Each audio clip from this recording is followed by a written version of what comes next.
Take accountability. Take accountability. So I was looking at some statistics, and apparently half of the children in the United States are overweight and or obese. Half? I knew it was a problem. Like I always knew it was a problem, childhood obese. Like we knew it was coming and all that. But like, bruh, half? So you tell me you put 100 kids in a school, half of them kids is huffing and puffing to get to class, can barely breathe, can barely move around in the gym, sitting around like when it comes like, what? Half of these kids is probably malnourished, probably more than half. Because children already have an ability to be malnourished. And honestly, when you're overweight, you usually are malnourished. Because usually they're not eating whole foods. To get to a point where you're really overweight or obese, like you have to be eating processed food because this stuff does not fill you up. And how many times the chips, the juice, the candy, the snacks, the graham crackers and peanut butter and all of that. And I get it. My husband, they started summer camp this week. I'm just adding stuff. I'm like, okay, what about this? What about this? He's like, they don't need all that food. I'm like, they're there for like 8 hours. I had to count. They're there for 8 hours. They need food. What do you mean? He's like, they don't need all that food, Brandy. They got the food there. Da, da, da. I'm like, he's like, they got food, so they don't need all that. I'm like, they're gonna be out running around in the heat, like they need food. And so I get like you want to feed your children, but half of y'all, most of us in America, apparently, are not actually feeding our kids. We're overfeeding them. We're not nourishing them. We're like depleting them because when you think about childhood, in your childhood, everything is open to you. Life is so open to you. Life is so real to you. Everything is vivid. It's live and living color. You taking everything in, you soaking it in. You a sponge.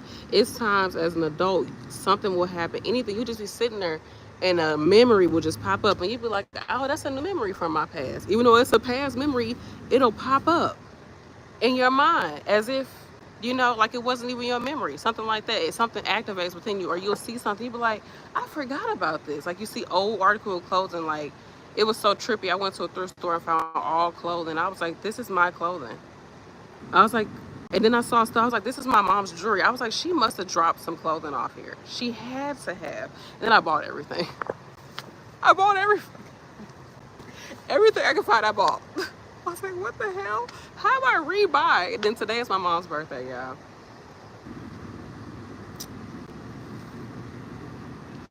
It's a whole other story. It's a whole other story. So I got a video about it. Check out the video. So half of the children in America. So say you got 400 kids. I think my daughter's her school got like rides around, but still, I need to put a hat on. I need a hat like you. So what was I saying? So if you put 300 to 400 kids in a school, say 300, you telling me 150 of them kids is overweight or obese? 150 kids in the whole school. So half the school is obese or overweight. And a lot of the thing is, it's more obese people in America than overweight people. How is that possible? I'm like, look at these numbers. Like, how is nobody talking about these numbers? Are crazy. And no wonder it's like, oh, Ozempic. It's like a joke. But yeah, like, what the fuck? And then I make a video or say something about it, and then people are like, oh, fat shaming. What do you mean? How's that fat shaming? If half of the kids in America, do y'all understand how many half is? Half. That's just the kids. And y'all, these are like 5, 4, 3, 2, 1-year-olds. Obese. I don't care what y'all say. Oh, the BMI is. Yeah, y'all know what overweight. Y'all seen some overweight. Yeah, come on now. And then the kids is just, they can't even be kids. They have to be riddled with a problem that they should not have as a kid. And it's already things that kids are riddled with. Like, we don't even care about kids in America like that.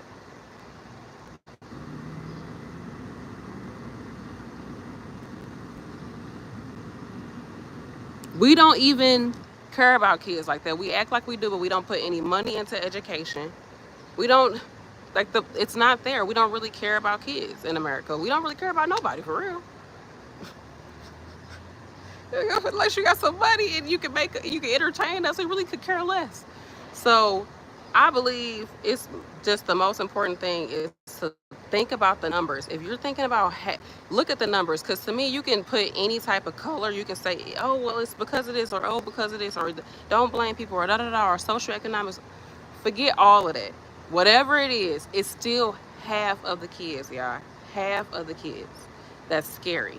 And it's spread across all the races. It's spread. Like, it's the kids in America. Like, in America, oh, like half of the freaking kids. That's scary to me. I don't, so y'all act like fat meat not greasy.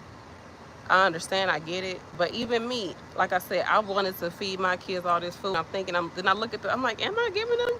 I'm like, but they eat it. So I don't even let them run. I'm like, okay, let's start to take away their tablets and stuff while they eat. Like, we got to be smart about this, because even if you think, oh, my kids aren't that, food, addictive food, and the cameras and the blue screen in your face while you, and it's been times I've sat in front of a TV and just ate a big old thing of pie, and I'll be like so sick of myself as I'm eating it.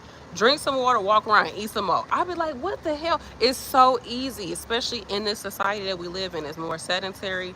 We're social, but people are also like isolated. So, and we can get food like that. You can get groceries, you can get everything you want and could ever need just like that. There's people in nursing homes, hospitals, they got more food than me. I'm walking through the room, it's just snacks galore. Like, who bringing them these snacks?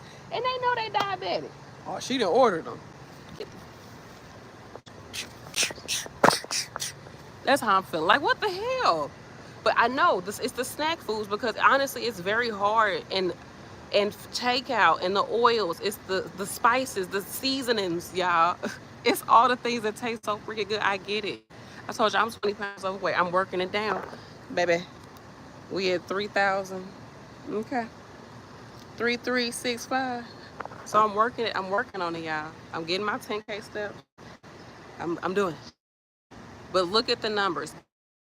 Get out of political whatever. Think about it. If kids are already obese, what age they gonna make it to? When they get there, what shape they gonna be in? And you gotta think what's going on with their mind. Their mind has to be gone. It's gone. The mind you become so numb. You dealing with a problem since you a kid, since infancy. Like, y'all, it's real. On top of all the stuff that we pile on top of kids. Being in a single family home, being in a broken home, being this and the seeing y'all fight, seeing money issues, moving around, doing all these different things. We already put kids through everything. And then on top of that, you want to make them big? God, think about it, y'all. Just think about it. It's not right. It's not right. So it's not a claim to be like pointing a finger, but we really do need to look at the numbers and see what we can do. And even in your own household, and even if you don't think that your kids might get there, look at, okay, what is their relationship with food? If they love food and the first thing they want to do is grab their tablet to watch before they eat, how about we stop that? Because my kids can eat fast. I've noticed if I actually do what they do back in the day, sit down with them, talk to them. We read a book this morning. No tablets, no nothing. We read a book this morning. It's like, it's a different experience. You got to think food is so tied to our emotions and our society. Food is something, food is definitely something. Food is real, y'all. Like, the food is real. And it's not just the food, it's the fact that nourishing, because when you're sitting and you're having a good meal, it could be the most basic freaking meal of your life. My best friend, shout out to her. She had an old school Western white grandma. She Hispanic and white.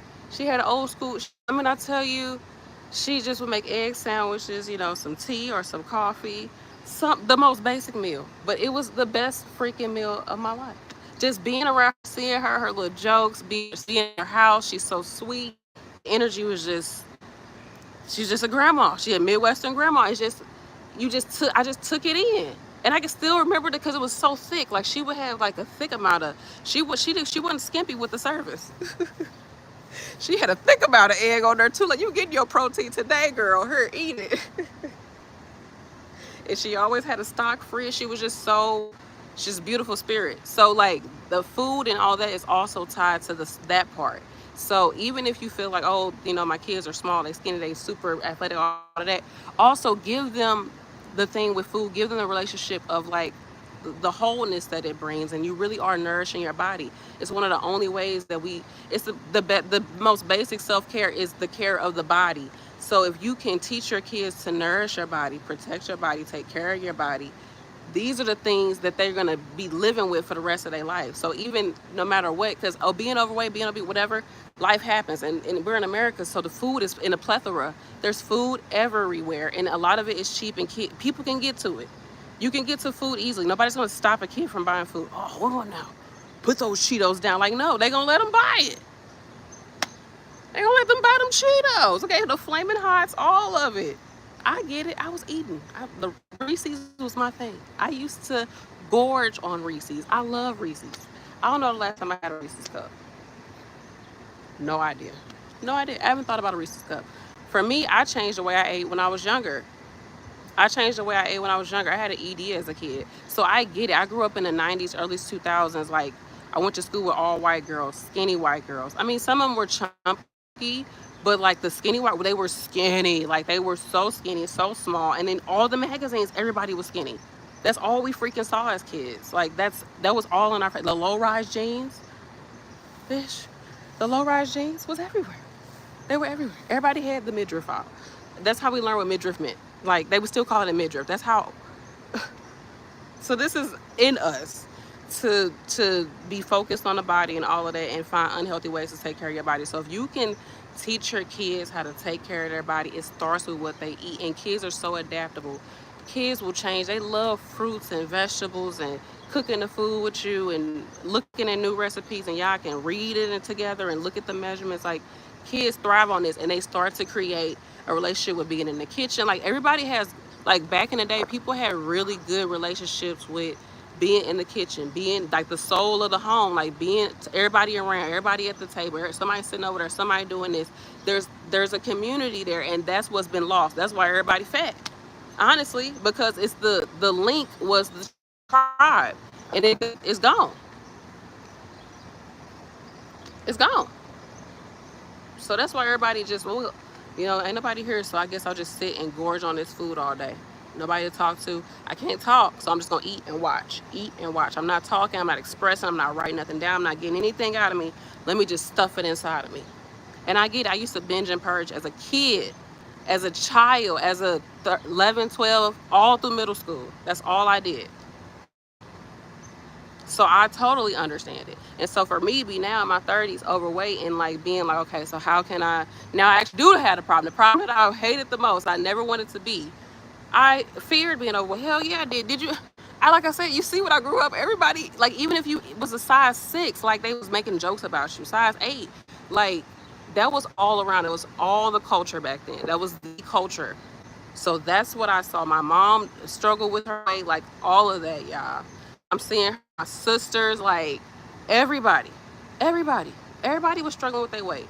And it was like no healthy way to do it. Everything showed you got to have a piece of celery, some tofu, and some cottage cheese. Maybe some grapefruit. Like, that's what it was. And then you had the fat jokes and all this. Like, Ricky Lake, who they used to also make sure, Rosie, they used to make sure fun of every freaking body. Like, and it was nothing. Like, it was just nothing to do it, right? So as a kid, I'm absorbing this. We all absorb it. All the millennials, shout out to the millennials. We absorb this stuff. Then you got America's Next Top Model. Like, it's like everybody is so thin. It's like, how do you do it? And basically the way they say do it is to starve yourself. That's what we was taught. That's all we was taught. Or just eat little food. Like, it was a joke. It was not actually sustainable. Where was the hippies at? Like, where were the hippies in the 90s? Y'all had the key. When they came through and was like, okay, let's just eat healthy, organic, that's when it got better. But it took a minute for us to actually get that. It took a minute for the hippies to catch on. But now we're back to just eat whatever. Everybody so, oh my God. And Toni Braxton was real thin. Oh my God. I mean, I looked at her. Now I'm like, how was she so skinny? What did she do? Because she was like, oh, you were like, she was gorgeous. And so, but she was so thin. It was like, how did she get so thin? And I remember Oprah was so nasty to her and made them little snide remarks. Ooh, Toni Braxton. I'm like, she's just jealous because this girl is fucking. Kindness matters. Kindness matters. Remember that. Tony was snatched, and my kids know Tony Braxton. I was like, somebody got to teach them the classics now. Somebody got to teach the children the classics. Somebody got to do. If I do, I'll be like, she was like, Tony Braxton. Because I'll be showing them the names and stuff. Yeah, Tiana Taylor. What are y'all talking about? Let me look at these comments.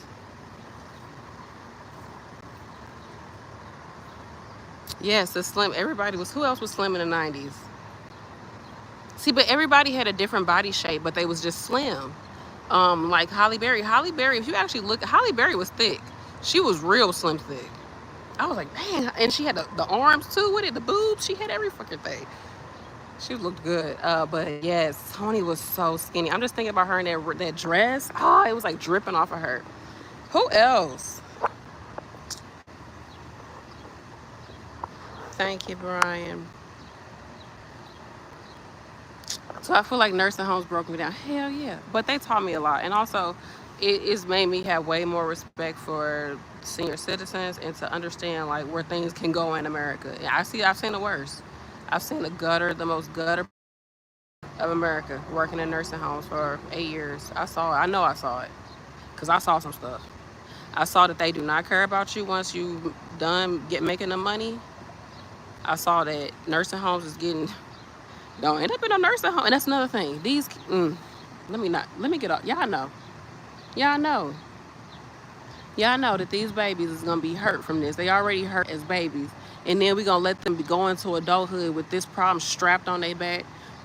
Money problems strapped on their back. Relationship problems strapped on their back. Insecurity strapped on their back. It's sad because guess what? Half the adults are overweight and obese as well. So what does that tell you? It's coming from the top. The shit is running downhill. It's coming from the top. The parents is teaching the kids. Duh. You're not gonna see an overweight, obese kid and like a real thin mom. It's just not gonna happen. Or even a fit mom, or even the kid is like maybe they're like more muscular, something like that. But you rarely see it. You rarely see it, at least from my experience. I don't know. I'm sure you could. Because anything could cause, childhood obesity or being overweight. But we know. Let's not sit here and act like yes, we can talk about exceptions all day, but we're not talking about that, damn it. It's half the kids, so it can't be that many exceptions. I mean, ain't exceptions a low percentage of freaking kids. And I'm so upset and passionate about it because it's sad. It's sad because you know what this is going to lead to. Skin issues. All their skin going to be sagging once they lose this weight, if they are able to lose the weight. They're going to always have a weird, distorted way of looking at themselves. Hopefully they can get past it. They're going to be looking at you sideways because, like, how did you let this happen to me? Then on top of that, whatever effects that it had to their organs, whatever damage it did to their organs. I mean, we going to have, 20-year-olds on dialysis? Going to go get their blood transfused, basically, dialyzed. 3 days out the week, and then try to go to work and try to find a spouse and try to do all this other stuff. Yeah, that's what's gonna happen. So, like I said, stop acting like fat meat ain't greasy. I don't care. I don't care what nobody said about this. However you think about it, whatever the case may be, because it's important. It's affecting the kids. So that's why we gotta get together. I know we wasn't dealt the best hand from society, whatever the case may be, but don't push your problem onto your kids. And that's part of the reason why I'm so big on let me make sure I work on, because like I said, I grew up with an ED, so I want to get a healthy relationship with food, be able to talk to because I have 2 girls too. I want to be able to talk to them about things with food or what their weight, about their bodies, because they're going to be young women at some point. So I want to work through the stuff I got going on with me. I'm still a girl. I'm just a girl. I'm just a girl too, so I need to make sure I heal that. So I'm not pushing off my crap to them. You're gonna push off something to your kids. You're gonna put something onto them, but why not try to be the best you can be so that you can give them an example in some type of way, and really for yourself too, because once you heal, you healed. We're not going back there. Once you realize what the issues, you're not going back. If you might slide, life might happen, whatever the case, but you're not gonna go back like how you went back. You're not gonna do that. You're just not. And the person that you become when you lose the weight, when you have more control over the food, where you save money from buying this BS. When I tell y'all, you feed them kids some vegetables, some whole wheat, some protein pasta, all of that, they're gonna get full. And my kids, it be so cheap. It be super cheap. My kids are all plant based, super cheap, and I know they get enough food, more than enough. We be having more than enough food. We be going weeks without, I won't have to even buy nothing for real. I'm like, oh no, they can eat this, they can eat this. Finding food for them to eat, because it's, you can have a lot of dry goods that's vegetarian or vegan, whatever. You don't have to give them that solely. You can still get them eggs, whatever you want to give your kids, but foods, whole foods that is in the, that's in more in the perimeter, and then down the dry food aisle, like the beans and the legumes and all that stuff. But I love y'all. I'm about to go. I just had to be 100 because people gonna see it how they want to. People don't like to talk about weight and all of this. It's a weird thing. But as a nurse, as a healthcare professional, like, I see what it actually come down to. Forget the emotions, the feelings behind it, and what brought you there. We gonna have to work through it, because everybody got an effed up relationship with food in some type of way, because at least half of Americans are overweight or obese. And then that don't even include the people that just got out of being overweight or obese. So at some point, I'm sure more than like 90% of us have been overweight or obese at some point. If you probably look at the real numbers, maybe 80%. Shoot. So that's that. And that's just all they reported, you know. But I love y'all. I appreciate y'all. Thanks for watching. And just take heed. And like I said, I'm doing it for myself, for my kids. They learn how to swim. I'm learning how to swim. Just being more active, finding ways to control your mental health and not run into food to make you feel better. And just finding ways to just really take care of your body, nourish your body, understand your body, listen to your body, because your body's going to tell you everything you need in order for you to heal as a person. You feel it. You feel the sickness before it comes. You feel the shift in your homeostasis before you feel it. You feel when you're out of loop. You know when you're not in equilibrium. You know, but a lot of us find ways to, we know the food. So I'm gonna leave y'all on that.